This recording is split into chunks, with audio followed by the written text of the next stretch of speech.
Yung mga tropa, nandito tayo sa may Suzuki Calibon, no? Dito yan sa may Andagaw. Ali, launching date ngayon ng all new Suzuki Fronx.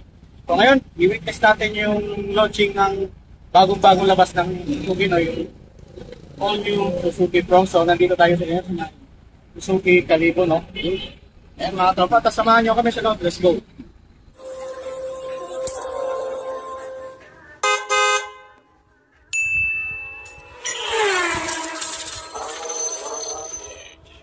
Of course, before we begin, let us first start this event with the reverence and may... In the name of the Father, and of the Son, and of the Holy Spirit. Amen. Suzuki Fronx Hybrid!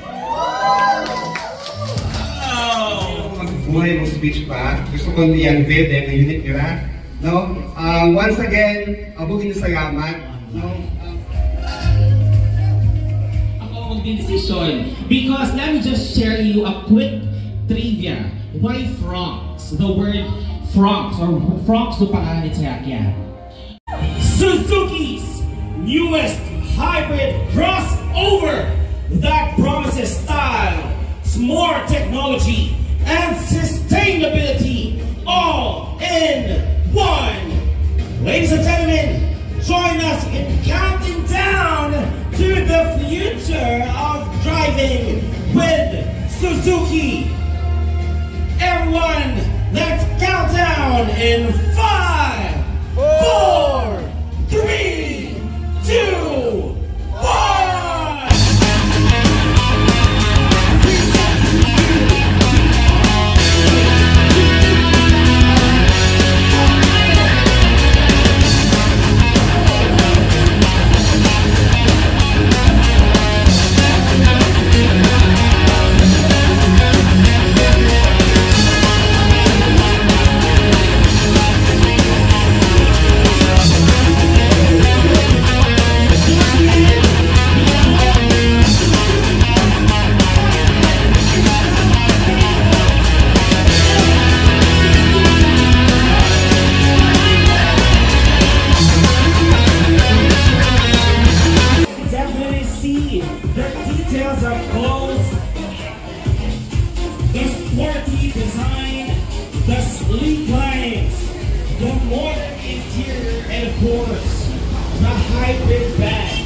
That represents smarter and more eco-friendly driving.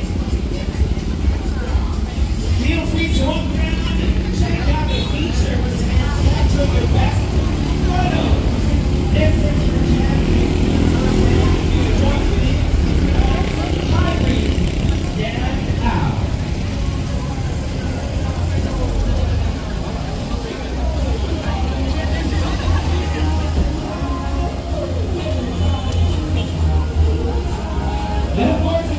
Questions or inquiries about the Suzuki Fronx Hybrid, you may reach out or ask our sales team here at Suzuki Autocalibo because they are more than willing to assist you with all your questions, ladies and gentlemen.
variant.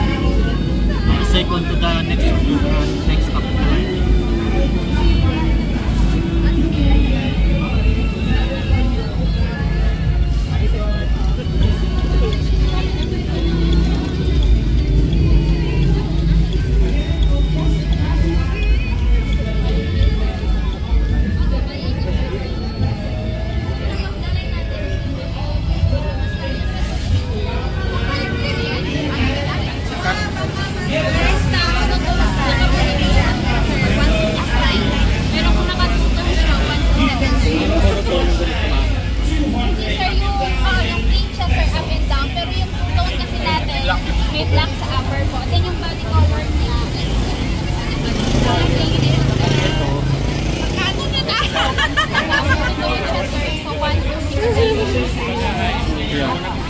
wala naman nagka-live. Yes po. 27 sa 5 years. Monthly for 5 years. Eh, yung down natin, sir, is 20,000. Pero kung nakatutong ka naman, sir, kung gusto mo siya na, kunwari yung blue tsaka yung white, then yung upper niya is color black, pwede tayo sa 25K. Then yung monthly natin is 27,100.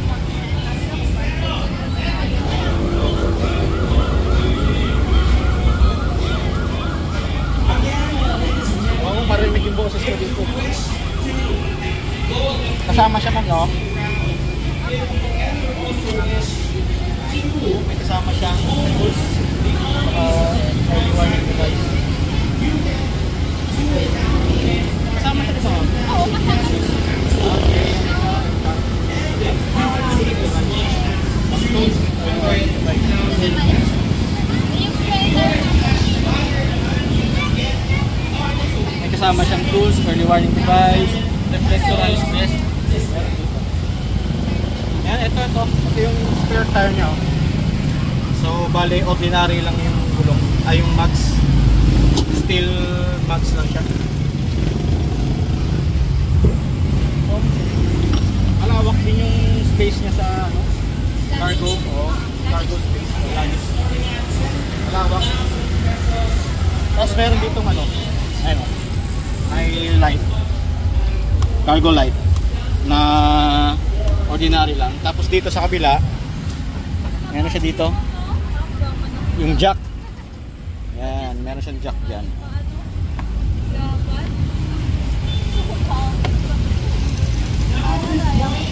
may backing sensor na sa sir.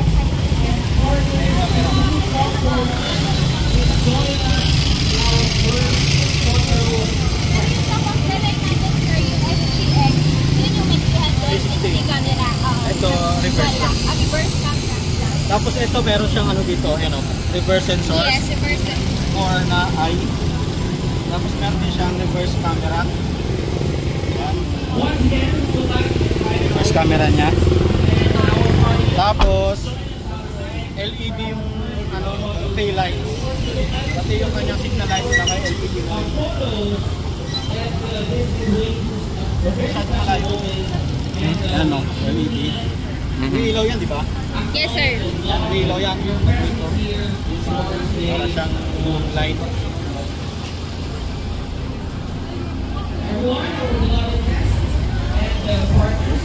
Pwede ka sa charger. Ayun, bale, Adapter lang, sir. meron siyang third row na aircon. Second row aircon. Yes, yes. Tapos, meron siyang USB charging port. Tapos, Type-C na charging port. Ayan. Meron siyang, ano ba dito? Meron ba siyang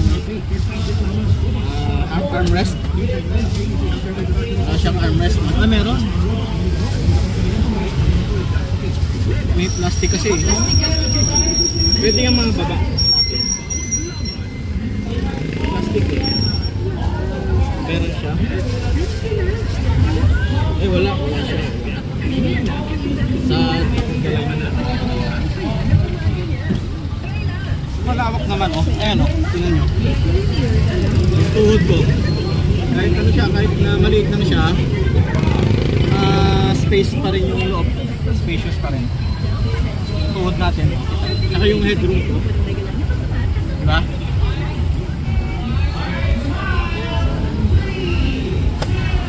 Meron siyang dome light dito na ordinary lang na bulb. Meron itong handle grab. Merong airbag dito, airbag, dalawa.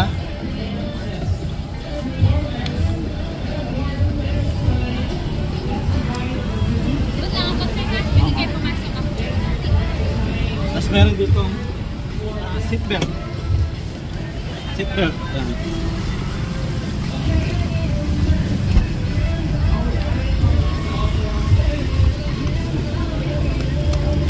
Seatbelt.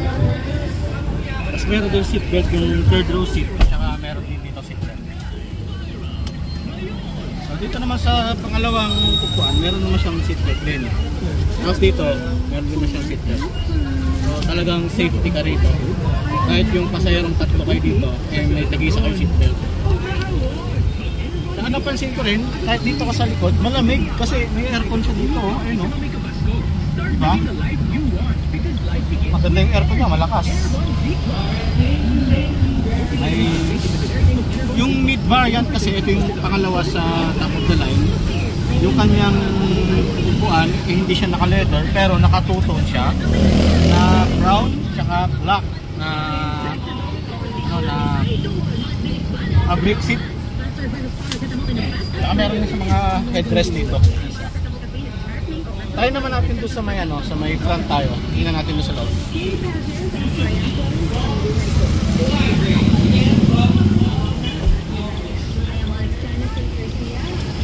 Ayun, unang mapapansin ko dito, yung touchscreen niya, eh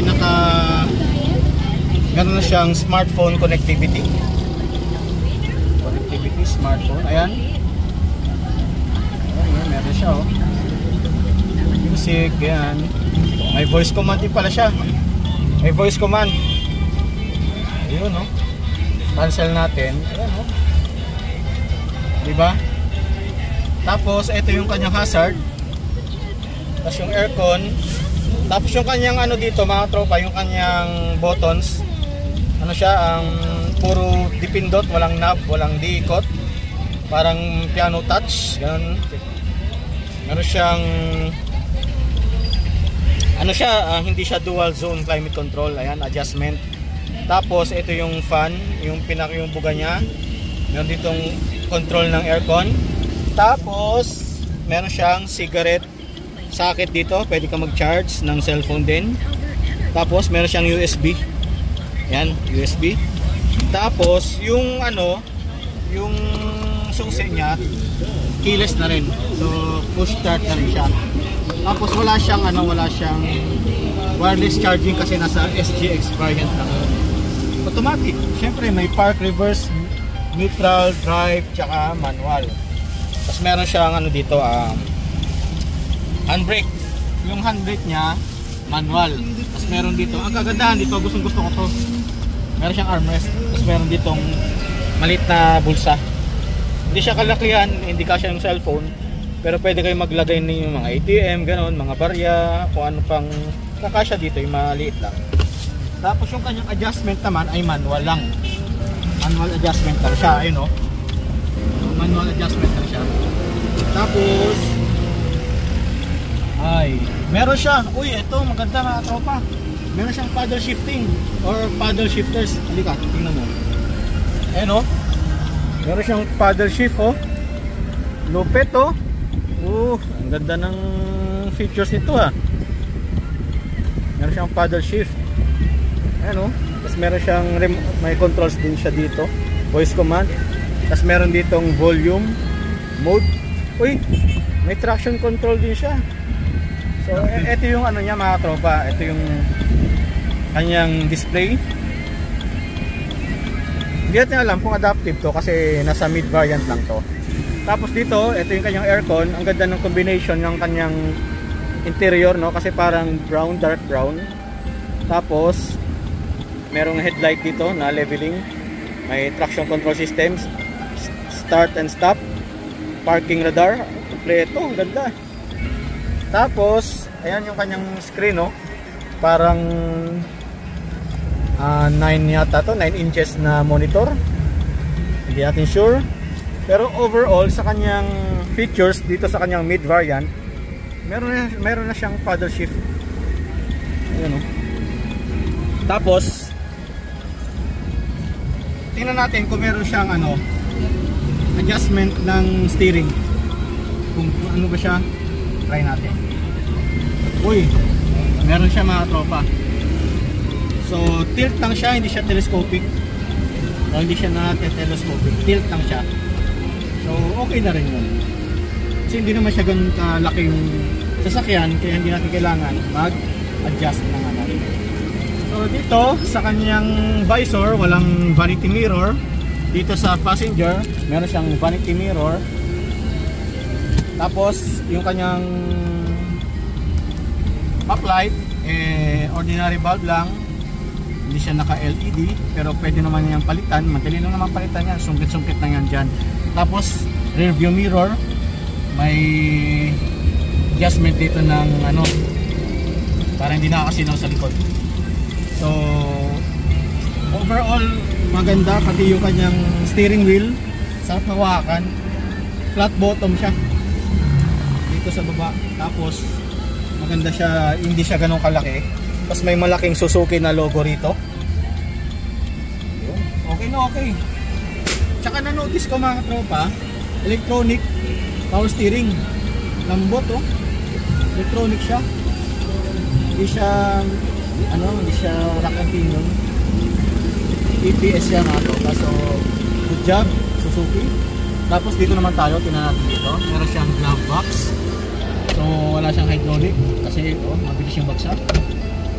Tapos meron ditong mga warranty ganoon. Aircon niya dito, merong parang touch ng carbon design, ano. Kung gusto niyo patayin yung yung hangin, wala. Tapos airbag din dito. Tapos dito rin meron siyang carbon touch na design. So piano black yung finish na dito. Siyempre. Tapos overall mga tropa, ang ganda ng sasakyan na to. Hindi siya ganun kalaki. Parang nasa nasa level siya ng mga Kia Sonet. Ganun yung level niya. Hindi siya ganun kalaki. Mas maliit siya sa sa Yaris Cross. Pero crossover siya. So yung meaning ng frontier plus crossover. Kaya fronts. So meron siyang 1.5 na liter na makina, no? Mild hybrid. So meaning pag mild hybrid, meron siyang stop and start. Halimbawa nasa traffic ka, nasa stoplight, mamamatay yung makina mo. Pero yung aircon mo, maandar pa rin. Tapos kapag mag-green light na, apakan mo lang yung gas pedal, aandar na yung makina kahit hindi mo na pindutin push start ko. So overall, okay naman. Nakaka-impress sa personal kasi ang ganda ng interior niya. Gusto ko yung dashboard niya. Kahit maliit siya, ang laki ng space ko dito. At mag-drive ka ng ganito, masarap i-drive ko kasi naka-EPS. Tapos ito yung kanyang battery battery level nyo. Ayan Ayan, so diyan mo malalaman kung lapit ng malobat yung battery mo kasi magcha-charge naman siya kapag umaandar yung makina. So ayun ganda. Okay na okay ito. Now, ladies and gentlemen, let me just give you trivias about the performance and efficiency of Suzuki Fronx Hybrid. The Fronx Hybrid is powered by 1.5 liters K15C engine with a 12-speed mild hybrid system. Ibig sabihin, less fuel consumption, smoother drive, at eco-friendly performance. At syempre, because it's fuel efficient, mas tipid ito sa bulsa. Suzuki Fronx Hybrid produces around 100 horsepower. Malakas.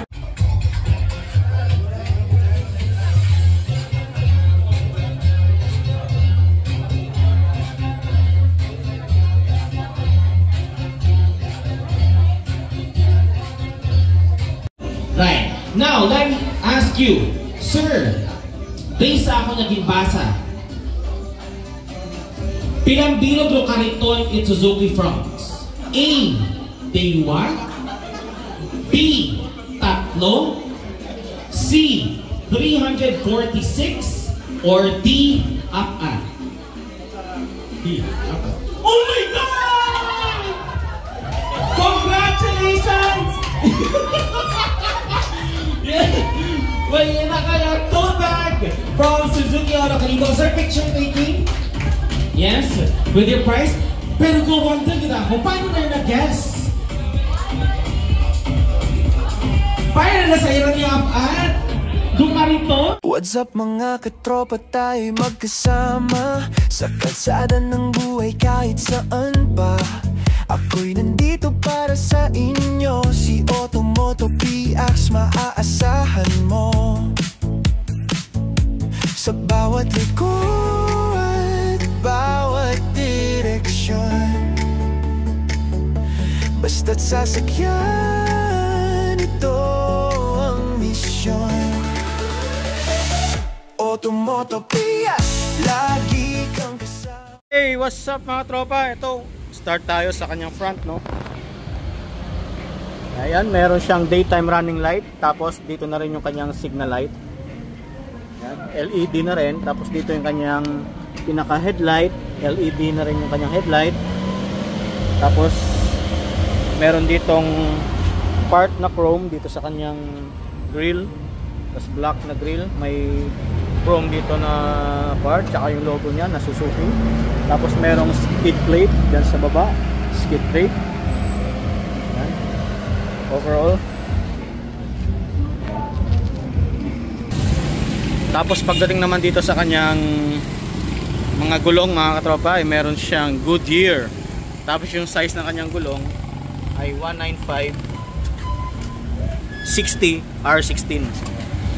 195/60 R16 na two-tone na mags. Tapos meron siyang disc brake sa front. Tapos meron siyang yung pinaka fender niya na matte black. Ayan mga tropa. Matte black. Tapos meron ditong LED signal light sa kanyang side mirror. Tapos mga tropa, dito naman tayo sa kanyang bubungan, no? Meron siyang roof rail. Ayan, integrated roof rail. So pwede kang magkabit ng accessories dito. Tapos naka roof shark fin antenna. Tapos meron siyang mini na spoiler. Ayan. Tapos meron siyang third brake light dito. Tapos may washer siya dito. Ayan. Tapos ito ay mild hybrid mga katropa. Right. Tapos syempre dito naman tayo sa bandang baba ng bumper, yung kanyang reflector nakatayo. Tapos merong ano dito, reverse sensors. Tapos napansin ko meron siyang skid plate din sa hulihan. Ito. Ayan. Napakaangas talaga ng Fronx mga tropa.